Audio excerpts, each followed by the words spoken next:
What's going on, everyone? Welcome back to the episode of the Primetime Sports Podcast, hosted by Joey Mailari. So today, I'm giving my NBA playoff predictions. I know I'm a few days late. I know Game 1 happened in each playoff series so far to this point. I'm giving my predictions based on what they were before the playoffs began. On Thursday or Friday, I put all my predictions together. Just didn't have the time, unfortunately, to record an episode with my predictions. So today, I'm going to give you what my predictions were before the playoffs began. We'll start out with the first round. In the Western Conference, we have the number 1 Oklahoma City Thunder versus the number 8 Phoenix Suns. I think Oklahoma City wins this series in 5 games. First off, I do want to give the Suns some credit. They were the biggest surprise team in the NBA this season, in my opinion. To go from missing the playoffs in the 2024-2025 season with Kevin Durant, Bradley Beal, and Devin Booker all on the same roster, and finishing 36-46 in that same season last year, to now winning 45 games in a tough Western Conference with Booker being joined by Jalen Green and Dillon Brooks. That's very, very impressive. Credit to Phoenix. They shocked me this season, and are a team that's well-balanced. I'll give them credit. Credit you should give where it's due. They really impressed me this season. Dillon Brooks may be disliked by many, but everyone would want him on their team. Wherever he goes, his teams have success. That's what I like about him. He brings fire on both ends of the floor and hustle. He's going to give you everything he's got each and every game. The Thunder, I do think, are a little bit more vulnerable this year than they were last year, but they're still the better team here. I expect Shea, Gilgeous-Alexander, and company to take care of business here in 5 games. Then we have the number 4 Lakers versus the number 5 Rockets. I know the Lakers are now up in this series 1-0. With Luka Doncic and Austin Reeves likely out for the entire series, there is a chance Luka comes back earlier than that, but Reeves is very likely out the entire series. I don't give the Lakers much of a chance to win this series. I know they're already up 1-0, and I know Kevin Durant is now on the injury report and missed Game 1, but the Rockets do have a ton of talent. An all-star debut season for Alperen Sengun, a solid year out of Jabari Smith Jr., who has taken a step up. Kevin Durant, when he's on the floor, is still a prime scorer, still somehow in his prime, scoring 26 points per game, also averaging 6 rebounds and 5 assists. And then Amen Thompson, an elite defensive player and the most athletic player in the NBA, in my opinion. He's averaging 18, 8, and 5 with 2.1 stocks per game. I don't think Marcus Smart, LeBron James, Luke Kennard, and DeAndre Ayton can do more than win maybe a couple games in this series. Seeing LeBron as a number 1 option is fun at 41 years old. Still a very productive player and obviously can get it done, averaging 21 points, 6 rebounds, 7 assists on the year. I do think, though, and this was my prediction before the playoffs began, Rockets in 5, and that was ultimately before Kevin Durant's injury report came out, but I'm going to stay with the Rockets winning here in 5 games. Could this be the end of LeBron James' time in a Lakers uniform? I do think it will be. He is still a terrific basketball player at 41 years old, but it is best, I think, for the Lakers and LeBron to move on from this era and go in their separate directions. This era was a success. They won the NBA Finals in 2020. The question is, where does he go next? Is it Cleveland? Is it Golden State? Is it the LA Clippers? I think he goes back to Cleveland for a farewell tour season, but only time will tell. If Luka Doncic does return this series, which there is a chance he does, I still think the Rockets win this series in 6 games in that case rather than 5. I'm going to stay with them winning in 5. I know they're down 1-0, but I'm going to stay with my original prediction before the playoffs began. And now moving on to the number 3 Denver Nuggets versus the number 6 Minnesota Timberwolves. I get the Nuggets here in 6. These two teams have matched up in the playoffs 2 of the last 3 seasons. The Nuggets won in 5 games in 2023. The Wolves won in 7 games in 2024.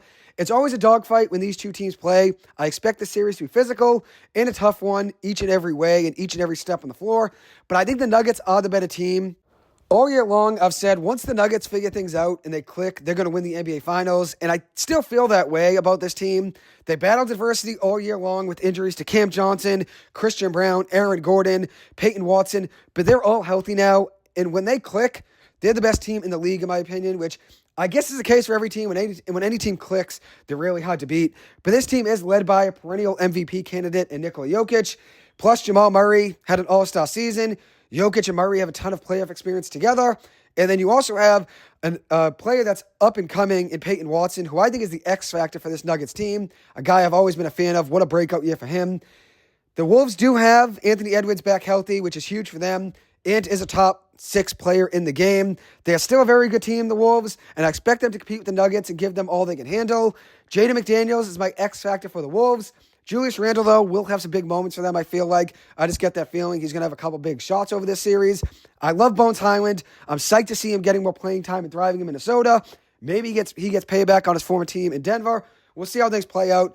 I do think the Denver Nuggets are the better team here, and I think they win in 6. And then we have the number 2 Spurs versus the number 7 Trailblazers. I got the Spurs in 5 games. With that being said, this Trailblazers team is underrated. They have beat some good teams this year, including the Spurs at one point. Deni Avdija, an amazing breakout season as an all-star. Jrue Holiday, a great veteran in their locker room, always making the right play and still putting up good numbers as well. Donovan Clingan, he had a great step up this year. He's been great for them. Shaedon Sharpe has been healthy recently, and he's been hooping. This team, I think, is going to steal a game from San Antonio, maybe even 2 potentially, but I'm going to go with Spurs in 5. The Spurs had a remarkable regular season, a roster that clicked so well, led by Victor Wembanyama, who is special and fun to watch. I'm excited to see what Wemby and the Spurs do in his postseason debut. Now, this is his first run now in the playoffs. I know they're up 1-0 now in the series, but I'm excited to see what they do in the playoffs here in his first year making the playoffs. This is also the Spurs' first time back in the playoffs since 2019, which is really crazy. So we'll see how things pan out for them. De'Aaron Fox had a great all-star season for them. May not have the same production he had in Sacramento when he was the lead guy, but still a very successful and solid player. An all-star as well this past season, like I said. He's taking less shots per game in San Antonio than he did in Sacramento, but he is the point guard that's needed to facilitate this offense and help them get out in transition. I do like his game a lot. I think the Spurs win this series at 5. And now flipping over to the Eastern Conference first-round matchups, we have the number 1 Detroit Pistons versus the number 8 Orlando Magic. I had the Pistons at 5 before the playoffs began. I'm going to stay with that. I just felt like the Pistons would take care of the Magic in 5 games because, first off, I think the Pistons roster is a lot better than the Magic roster. Cade Cunningham has been terrific this season. What a turnaround this franchise has had the last couple of years. Cade Cunningham is my NBA MVP this season. I know he's not going to win it. It's probably going to go to Shea or Jokic or potentially Luka even maybe. But I do think Cade Cunningham belongs in that conversation. He is my MVP considering how much of a turnaround this team has had the last couple seasons and how good he was on a nightly basis this year. Jalen Duren has had a monster season as well. He took a big step up, something I predicted before the year began. The Pistons, I think, will be contenders for the next few seasons at least. I expect them to make a big-time move this offseason and trade for Kawhi Leonard. I wanted them to do that at the trade deadline, not only because the Clippers would add draft capital, but also it helped this Pistons team go from being maybe a 1 or 2 series win team in the playoffs to maybe winning the NBA Finals. We see last night, the Magic shocked the Pistons in Game 1, winning that game, and you really can't ask for any more out of Cade Cunningham. He had 39 points in that game. And then there was only one other double-digit scorer on that Pistons team, and it was Tobias Harris with 17 points. So you could just tell this team does need more scoring around Cade Cunningham. And I do like Duncan Robinson. I like Ron Holland II. I love Jalen Duren. I like Marcus Sasser. But this team does need more around Cade Cunningham. I think that's just plain as day. People can see that, I feel like, and that's why I do think Kawhi Leonard would be a great addition to the lineup.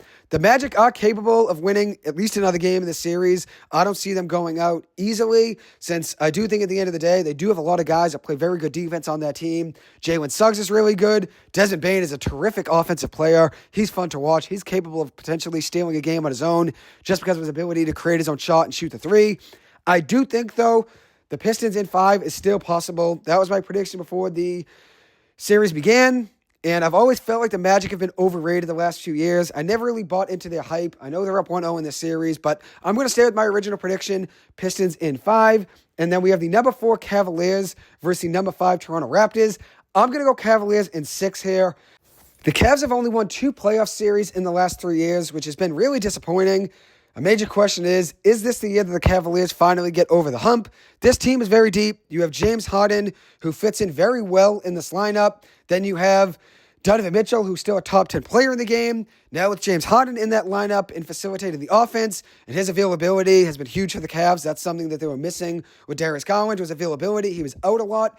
Now you have James Harden facilitating the offense, takes away the ball handling duties away from Donovan Mitchell. Now he can focus on scoring and trying to attack the basket. And then you take in the offense and you're putting it in James Harden's hands to facilitate, and he's done a very good job for them. I do think this Raptors team is very underrated, though. First off, they've been the biggest surprise team in the East this season, outside of the Celtics, who have had an elite year, despite most, including myself, expecting some sort of gap year where they'd make the playoffs, but I never saw them making the NBA Finals. Before the year began, though, with this Raptors team, I did believe they were going to be the 6th seed in the East. After seeing them play the Celtics in the preseason. I saw a team that could score the ball and play enough defense to stack wins in a weaker Eastern Conference. Today, I could still say this team is underrated. They have a very good coach in Darko Rajakovic. I think one of the most underrated in the game. This series, I know the Cavs are up 1-0 right now, but this series is going to be very fun to watch through the rest of the way. I think the Cavs get the job done. I think it's in 6 games, but don't count out this Raptors team. They can give them all they can handle. Now moving on to the number 3 New York Knicks versus the number 6 Atlanta Hawks. My biggest hot take, and the one I supported the most before the playoffs began, was the Atlanta Hawks winning this series over the Knicks. I had the Hawks winning in 6 games before the playoffs began. I'm going to stay with that. I know they're down 1-0. They did give the Knicks all they could handle in Game 1 at Madison Square Garden on Saturday night. I still believe, even with them somewhat not putting it all together offensively, even though they still stuck around and hung around in that game, they didn't put it all together offensively in that game against the Knicks, and they were still right there through the end for the most part. In the last 4 or 5 minutes of the game, they were still right there. They even cut it to I think 8 with a couple minutes or maybe a minute to go. This team does fight a lot, and they give it their all each and every possession, which I like. The Hawks are 1-2 against the Knicks in the regular season, with their 2 losses being close games. I had this Hawks team winning the East before the season began. At that time, they still had Trae Young. They added Nickeil Alexander-Walker. They added Kristaps Porzingis.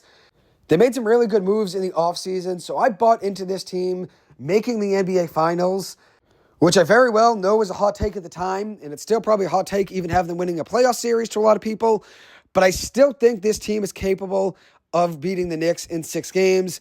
I know when they had Trae Young, that's kind of why I had them going to the NBA Finals. I actually became much more of a fan of Trae Young since he's left Atlanta. He's really embraced being on the Wizards and also having the Wizards be his preferred destination. A lot of people were criticizing him for that. He's really embraced that whole entire situation, embraced the Wizards being in somewhat of a rebuild this year, where obviously he wasn't even playing at the end of the season, but he was still there to support his teammates. I think Trae Young's becoming an underrated player. With that being said, to jump back to the Hawks, it was evident they were a better team without Trae Young on the floor this season, which is why the Hawks and Trae Young went their separate ways, which at the end of the day was better for each side, it seems. The Hawks and the Knicks do have some playoff history, with obviously Trae Young being a big part of that. Playing in the Eastern Conference first round in 2021, the Hawks won that series in 5 games. Both teams are much different today than they were then, but this Knicks fan base still has some hot feelings for the Hawks and Trae Young. It should be a physical series and a fun battle to watch through the rest of the way.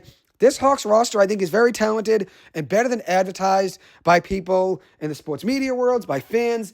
I think this team's better than people talk about. Nickeil Alexander-Walker, who has had a great season for them, putting up 21 points per game. He's been fantastic. Jalen Johnson, a guy who I've always been a fan of over the last couple seasons. He's put up a monster year, 23, 10, and 8 with 1.2 steals per game.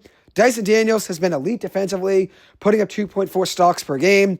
Also averaging 12 points, 7 rebounds, 6 assists. He's a very underrated player. CJ McCollum has been fantastic for the Hawks, especially in the regular season.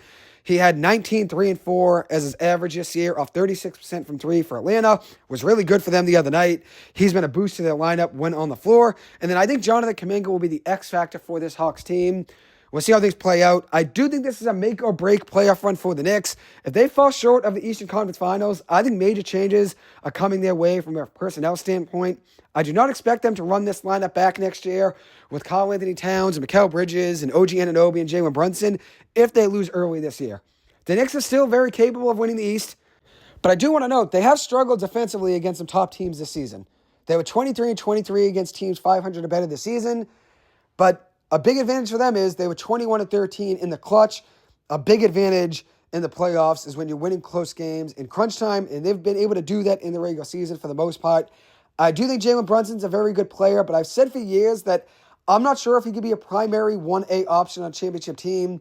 Maybe I'm wrong, but I don't think he's going to carry this team to the finals like we've seen other stars over the last few years, like Jimmy Butler, Tyrese Halliburton, Kawhi Leonard, all in the Eastern Conference over the last 7 or 8 years, carrying teams to the NBA Finals. I don't know if Jalen Brunson could do that necessarily. We'll see. I might be wrong. A very good player. He was my MVP pick before the season began. I expected the Knicks to be a 1 or a 2 seed in the East. Still end up being a 3 seed, but I thought they'd be a little bit better than that. I do think Mikal Bridges has been inconsistent at times, which is a worry for the Knicks since he can be an X factor for them when he's on. Karl-Anthony Towns, who's had a good season, he's still going to have to elevate a little more in the playoffs. He had a good night the other night, though. Hit some big threes for them on Saturday. The Hawks' defense was 10th in the NBA in defensive rating, which the Knicks were 7th, so this is going to be a good defensive battle the rest of the way. Like I said, the Knicks are up 1-0 in this series. The Knicks were 4th in offensive rating in the regular season. The Hawks were 14th. It will take a lot for the Hawks to win this series, but I do think they have what it takes. I'm going to stay with the Hawks winning in 6. And then we have the number 2 Boston Celtics versus the number 7 Philadelphia 76ers. The Celtics won yesterday pretty handily by 30 or more points. The Celtics, I had winning in 5 games before the playoffs began. If the Sixers continue to play like they did yesterday, the Celtics are going to take care of the series in 4. I do think Tyrese Maxey is capable of winning a game on his own, so I do think the Celtics win in 5, and I'm going to stay with that prediction. But the Sixers need to play better basketball. Joel Embiid was out yesterday, and he's going to be likely out for most of the series, if not all of the series, because he just had an appendicitis. That's a big loss for the Sixers team, who is just starting to click recently after Paul George's return. I love watching Tyrese Maxey. I love VJ Edgecombe as well. Those two guys bring it each and every night. But if Joel Embiid misses more than 3 or 4 games, this Sixers team is going to be in real trouble in this series. I think if Joel Embiid plays, this series would go 6 games. But he's likely not gonna, and even if he does, he's not going to be healthy enough to carry the load and also take all the hits that comes with being an NBA player in the playoffs, right? If you just had an appendix surgery, an appendicitis, I don't know if he's going to be ready to be able to take hits to, the chest and the ribs when you're going up for layups and people are boxing you out. I don't know if he's going to be able to do that. So I don't think he plays in the playoffs here for the Sixers, at least in this series. But this Celtics team is better than the Sixers, so I'm going to stay with the Celtics in 5. What a season the Celtics had. It was supposed to be a gap year with Jason Tatum being out potentially for the entire season. He comes back earlier than expected, and the Celtics exceeded expectations by a mile, winning 56 games and having a chance to win another ring this year. They're clicking and are now finally healthy heading into the playoffs. Jaylen Brown had a first-team or second-team All-NBA season. We'll see how things play out. He'll probably end up being first-team All-NBA. I'm going to stay with the Celtics winning this series in 5 games. Now moving on to the Eastern Conference semifinals. We'll stay in the East. The number 1 Detroit Pistons versus the number 4 Cleveland Cavaliers. I have the Cavaliers winning in 6 games here. I originally had the Pistons in 6. This is the one change I'm making to my bracket heading into this episode here I'm making. Before the playoffs began, I had the Pistons in 6. Now overthinking things since, obviously now I've had 2 or 3 days since I made these predictions and obviously didn't have the time to record it. I'm changing it to the Cavaliers in 6 games. The Cavaliers are the deeper team, so I'm siding with their talent here. I do like the way Detroit plays. They play with a chip on their shoulder, which I enjoy watching. Something that's going to keep them in every game is how much they hustle. But I do think this Cavaliers team has too much firepower, especially the offensive end for this Detroit team. We saw the Pistons yesterday struggle in a game even with Cade Cunningham at 39 points. The next closest scorer was Tobias Harris with 17. And then after that, the next closest Pistons scorer had 9 points. They just don't have enough scoring. And this levels to this in the playoffs. If you have a guy that scores 39 at the end of the day, you're not going to necessarily win every game, but you should be in a much better position than the Pistons were yesterday. Cade went off at 39. It should open up opportunities for other guys, and just other guys just didn't step up on that Pistons roster. I think this Cavs team is deeper than that Pistons team. So I'm going to side with the Cavs here in 6. That's the one change I'm making, which I'm noting that obviously here.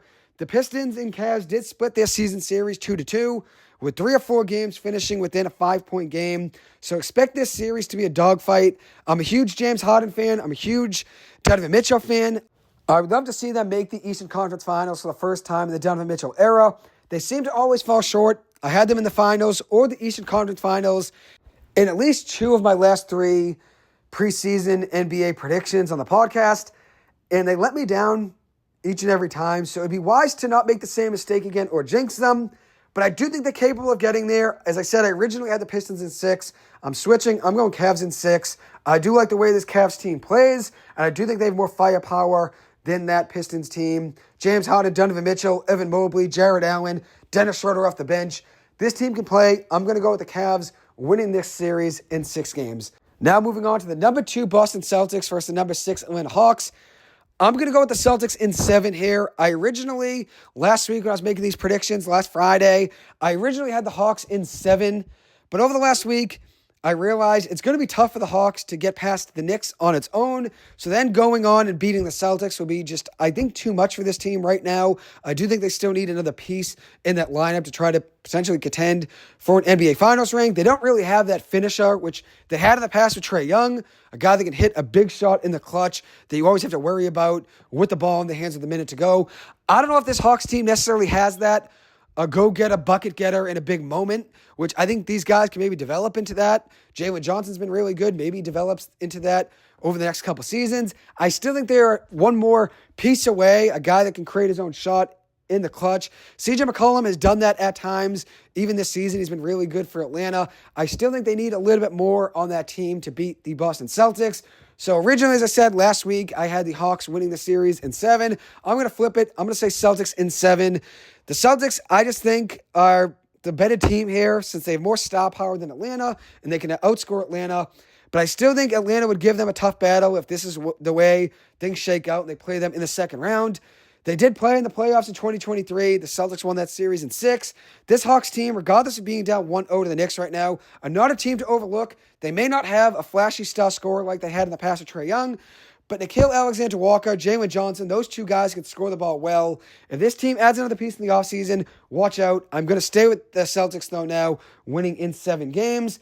And now moving on to the Western Conference semifinals. The number 1 Oklahoma City Thunder versus the number 5 Houston Rockets. I have the Thunder winning this series in 5 games. Like I said, the Thunder are more vulnerable this year. They're more beatable this year than they were last. They are essentially fully healthy now, though, which helps. That's something they didn't have all season with J-Dub, Jalen Williams being out of the lineup a lot, and also Shea missing a couple games as well. The Rockets just don't have enough, I don't think, to beat them 4 times in a series. They have struggled this year, the Rockets, without having a point guard to facilitate that offense, which is going to lead to Oklahoma City forcing 1 million turnovers in the series. Oklahoma City has an 11.1 net rating, which is unreal. They force a lot of turnovers. I do think that would be a problem here in this series for the Rockets. I'm going to go with the Thunder winning in 5 games. Now moving on to the number 2 San Antonio Spurs versus the number 3 Denver Nuggets. I have the Nuggets in 7 here. This series I think would be the best in the playoffs. 2 teams with a ton of star talent and firepower. You have Victor Wembanyama, Nikola Jokic, De'Aaron Fox, Jamal Murray, Peyton Watson, an up-and-coming player. On the other side, San Antonio Spurs, Stephon Castle, an up-and-coming player. No matter who wins this series, it's going to be a long series, a fun one to watch. I give the edge to Denver because of their playoff experience. I also think they're the deeper team at this point, especially scoring-wise. Denver has a 121.2 offensive rating, which is number 1 in the NBA. With that being said, San Antonio's defense and their offense are both 3rd in offensive rating and defensive rating in the NBA. So they're not something to overlook here. I just trust the Nuggets more at this point. I'm going to go with them winning the series in 7 games. But I do think this series would be the best playoff series to watch this year in the NBA. I do think the NBA playoffs are underrated. Playoff basketball, there's just a different feel about it. A 7-game series, you know you got to beat your opponent 4 times. You know, obviously, there's guys now going 38, 40, 42 minutes. Any given night, they're out there on the floor, only taking 3 or 4 minutes on the bench. That's the beauty of the NBA playoffs is the lineups get shorter, the rotations get shorter, and that makes every single moment, every single bucket matter so much more. We saw the NBA play-in tournament this year be very exciting, which my LA Clippers didn't find a way to beat the Golden State Warriors. It is what it is. The Clippers put themselves in that position by losing back-to-back games in the last month of the season to the Pelicans, losing to the Sacramento Kings after that, losing to the Blazers 2 times over the last month of the season. The Clippers put themselves in that position, and then you also add in they started the season 6-21. Finishing the year 36-19 was very impressive and was a historic run. The Clippers are the first team in NBA history to be 15 games under 500 at any point in a single season and finish that same season over 500. 42-40 season, the Clippers keep their winning season streak alive, which is amazing, especially considering they were 6-21 at one point. I completely gave up on this team. Didn't see them being in the play-in tournament. Didn't see them making the playoffs. And obviously they end up missing the playoffs. That ends up being the case. But I was very down on this team when they were 6-21. They found a way through a lot of ups and downs. It was a roller coaster season. At the start of the year, you have Bradley Beal, you have John Collins, you have Brook Lopez, you have Chris Paul. The Clippers made a lot of great moves this offseason, and then within 2 weeks of the season, you have Bradley Beal go down with an injury after playing less than 10 games with the Clippers. Within 15, 20 games down the line, you have Chris Paul out of the rotation. At one point, letting Chris Paul go on a road trip before they played the Atlanta Hawks. They let Chris Paul go in the middle of the night and basically released him, even though he stayed on the roster still for a couple months after that. You have Kawhi Leonard putting up miraculous numbers to get the Clippers back from being 6-21, getting them back to over 500, putting up 29 points per game. Kawhi Leonard, no doubt in my mind, should be first-team All-NBA. I know he struggled against Draymond Green in that play-in game, and Draymond Green is an excellent defensive player, and his main assignment in that game was to stop Kawhi Leonard, not worrying much about offense, just stop Kawhi Leonard was Draymond Green's motive in that game. And in the first half, Kawhi Leonard held his own in that play-in game, played well, and then the second half just didn't find his footing ever and could never get in a rhythm, especially in that fourth quarter, only, I think, scoring one bucket in crunch time when the Clips needed the most. I'm not going to let that overshadow, though, the excellent season that Kawhi Leonard had. I know a lot of people are going to look at that series, or that game, I should say, against the Warriors and say, well, Kawhi Leonard isn't the same player he once was, because a lot of people didn't watch the regular season this year. They weren't watching Kawhi Leonard any given night go for 35 points. They just watched the play-in game, and they're seeing Kawhi Leonard struggle in the fourth quarter, and they're saying, oh, Kawhi Leonard isn't able to get the job done anymore, which I don't think is the case. Still an excellent player, just a tough fourth quarter, and credit to Draymond Green.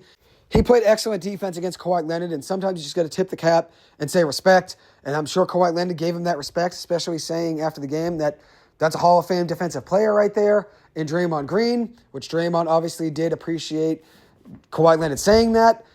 But I do think this Clippers team is going to be a different team heading into next year. We'll see what they look like. Benedict Mathurin, a restricted free agent. You have Kawhi Leonard, who could potentially be traded, which I think at the end of the day, the Clippers will give him the option. They'll say, Kawhi, do you want to stay on the Clippers here and see how things go, or would you rather go and play on a contender? If Kawhi Leonard wants to stay in LA, I'm fine with Lawrence Frank and company keeping Kawhi Leonard in a Clippers uniform. He's still a top 5 player in the NBA. Like I said, a lot of people didn't watch the regular season this year probably, and they would disagree with me. But Kawhi Leonard, if you watched him play this year, each and every night, most of the nights, he was the best player on the floor. And I think, as I said, still a top 5 player in the NBA, is deserving of first-team All-NBA. And if I was picking, he definitely would be. I don't think it's even a question. Kawhi Leonard had a terrific season. When you go from being 6-21 to going on a 36-19 stretch to finish the last 55 games of the season, which credit to Tyronn Lue. He said that when the Clips are 6-21, their goal is to finish the last 55 games with the 35-20 record.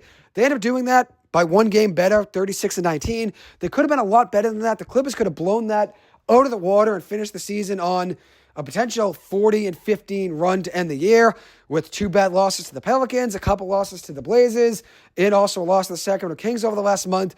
All of that just made it tougher. Obviously, for the Clippers, now they become the 9 seed in the play-in tournament rather than being potential 8 or even the 7 that could have caught up to Phoenix. That would have made things easier for the Clippers, but like I said, they put themselves in this position, which at the end of the day, it is what it is. I'm proud of them and how much they fought this season, and I'm always going to ride with the Clippers no matter what. They're my team from now on. We'll see how things go this offseason. I'm sure I'll have more coverage about them at some point, and I apologize for this tangent. Did want to talk about the Clippers and somehow, some way, found my way talking about them while I'm talking about the Western Conference semifinals, so I do apologize about that. Now to get back on topic, like I said, I got Denver here winning in 7 games over the Spurs, but I do think that series would be a terrific one to watch. Now moving on to the Eastern Conference Finals with the Cavaliers versus the Celtics, and then in the West we have the Nuggets versus the Thunder. 2 great matchups.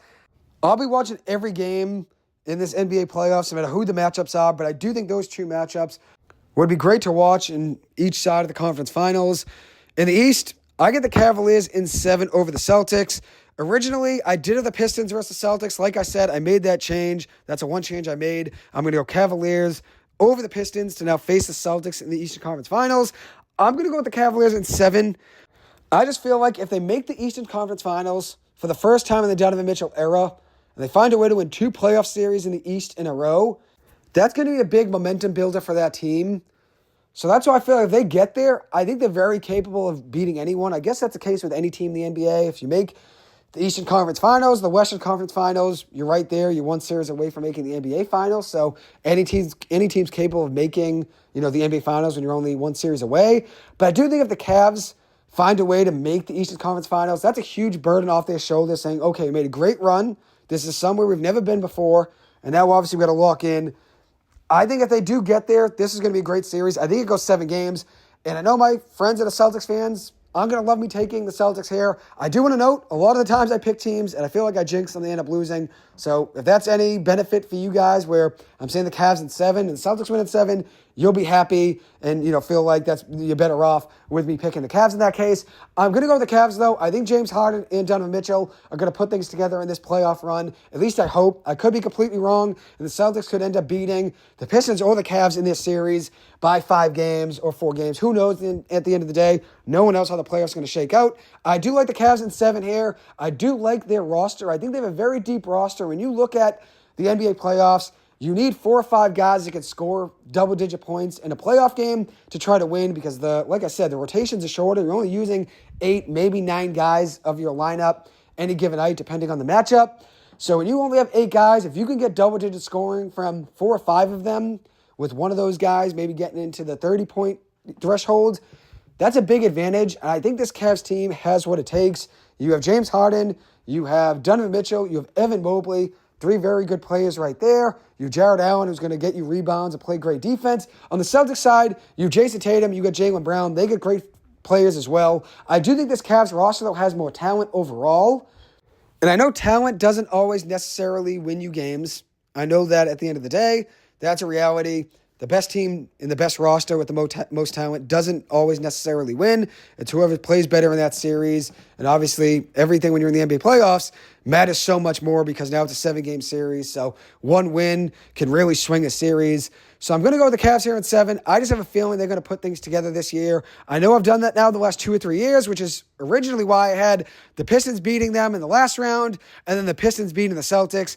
But then I watched that Pistons team yesterday, which, like I said, I don't want to make changes to my bracket, but I'm going to be open and honest when I do. Watching that Pistons team score yesterday, or try to score yesterday, I should say, I was like, I'm worried about this team trying to score in an NBA Finals run, which at the end of the day, if you make the Eastern Conference Finals and you can't score, you're going to be in trouble if you're playing the Boston Celtics. And Cade Cunningham's a great player. I think Jalen Duren is better than what he showed yesterday. But after that, they don't really have that third scorer, I don't think, that can elevate you in a playoff series and hit a big-time shot. So that's why I have the Cavs beating them in the last round. And now Cavs-Celtics. I was going to go with the Celtics, but at the end of the day, I do think this Cavs team is very talented. I think they're being overlooked a little bit, and that's because Donovan Mitchell and the Cavs haven't been able to get it done in the playoffs the last few years. And then the same thing goes to James Harden. I know he's had his struggles in the playoffs, but I think this is the year they can really rewrite all of those storylines and headlines and rewrite history and make a run to the NBA Finals. At least that's what I'm hoping for. I want to see James Harden succeed and get a ring in his career. So making the NBA Finals here would be great. I'm going to roll with them in 7 games over the Celtics. And then in the West, I have the Thunder and the Nuggets. I have the Nuggets in 7 games. The Thunder, one thing that's tough is they have the lowest turnover percentage in the NBA. They also have the second best opposing turnover percentage in the NBA, which will play a major role in the playoffs. The Thunder also forced 20.6 deflections per game, number 1 in the NBA. So the Nuggets are going to have to be careful with the ball. There have been some games this year they've been careless with the ball. They're going to have to be much cleaner and more polished with the ball than they were at some points in the regular season. I guess that goes without saying at the end of the day. Every team needs to cut down their turnovers in the playoffs. But this Thunder team really does take advantage when you turn the ball over. The Nuggets are shooting 39.6% from 3. That was in the regular season, number 1 in the NBA, which I think helps them a lot. I do think this team, when fully healthy and when they're clicking, are the best team in the NBA. The moves they made in the offseason, getting Tim Hardaway Jr., getting Bruce Brown back, adding Jonas Valanciunas as a backup big man, Peyton Watson taking a step up this year with the injuries around him was great. And then obviously he had his own injury as well, which cost him some games. But this team is very good. I think they have what it takes. I think they're capable of making the NBA Finals. I have them winning this series in 7 games. It's important to note, the Thunder did win the season series 3-1, with 3 of those games being decided by 10 points or less. So this will be a close series. I'm going to go with Nuggets in 7. And then in the NBA Finals, we have the Nuggets and the Cavaliers. I'm going to go with the Nuggets winning this series in 7. I think this was my playoff prediction a few seasons ago. I can't remember if it was before the regular season or maybe before the playoffs began in that, same season. I'm not really entirely sure, but I remember having this being a playoff matchup for me in the NBA Finals. And I think at that point, I had the Cavaliers winning. I think this was 2 years ago before the regular season began. I had the Cavaliers over the Nuggets. I'm going to flip that in this series here, and I'm going to go Nuggets over Cavaliers in 7 games. Like I said, I think this Nuggets team, once they click, and they have been clicking now with guys being healthy, I think once they click, they're just a really, really tough team to beat. And then you have Nikola Jokic controlling the game, facilitating, getting 10 dimes, 10 rebounds, and 20 points and a half in a blink. He's a really tough player to beat. I know beating the Spurs in this playoff run would be really tough for the Nuggets. Also beating the Thunder, that would be really tough, and beating Shai Gilgeous-Alexander. If the Nuggets do make the NBA Finals, they're going to have to go through one of the toughest roads any NBA Finals team has had to go against in some time. I do think they're capable of it. That's why I'm going to take them. Beating the Cavaliers in 7 games, I think it would be a good series. It could definitely go 6 games rather than 7, but I'm going to stay with 7. Who doesn't want an NBA Finals Game 7 for the second year in a row? So I'm going to go with the Nuggets winning this series in 7 games. We'll see what happens, but I could be completely wrong with some of these predictions, could be right about some. No one ever knows. Even with Game 1 now happening in each and every series, no one knows how the playoffs are going to shake out. I could be completely wrong. I know I have a lot of hot takes in here, so there are going to be some that are probably wrong, and we'll know that in the next week or two. But that's the beauty of the NBA playoffs.